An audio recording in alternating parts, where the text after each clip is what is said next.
So after engaging with the information and resources provided in this lesson, you will be able to articulate possible tenets of culturally responsive qualitative research, consider intersecting identities in research, and describe qualities of a qualitative researcher. So, for example, being humble, intrepid, or joyful. So before I get started on this lesson, and then this is also for the accompanying lesson, I'm going to have some basic assumptions. The first one is that we agree that research should create change for the good. This idea contemporarily pulls on goodness in research, positive psychology, and hope psychology. Then the huge question becomes, well, how do we decide what is good in research? Much of the harm that's occurred from dominant white researchers is in the way that we've answered this question.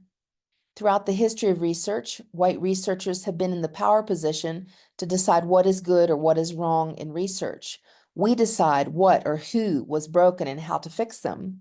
Culturally responsive research firmly indicates the way to decide what is good is that we listen to the research participants and the communities that they come from, and we collaborate with them to create trust in research so that we know what they think is good when we're working with them instead of us judging what is good. Even if you're working within your own community, in most cases, your elite level of education and position in academia has removed you to some extent from your own community.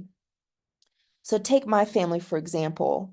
As I shared in the introduction, I'm from Mennonites, and originally my father's conservative Mennonite family would have looked much like many people who have seen the Amish, driven black cars, and been quite conservative. At that time, they only educated children through the fourth grade. And the only reason he was allowed to go to high school is a much older brother advocated for him. Dad was really seen in the larger community as the spoiled youngest child of his family. But when he had finished high school, he had an understanding on his own of how to get from high school into college and eventually received a terminal degree from the University of Virginia and had a career as a professor. So, as you can imagine, this degree attainment moved us firmly out of the conservative Mennonite groups who, as I said, dress much like the Amish, into highly educated progressive Mennonite groups. So this means that even though Mennonites are my people, I am quite removed from the most conservative groups, particularly as an educated woman now, even to the extent that they would feel like I don't have what my group would consider salvation. And so while I'm with my group, my education has moved me away from my group.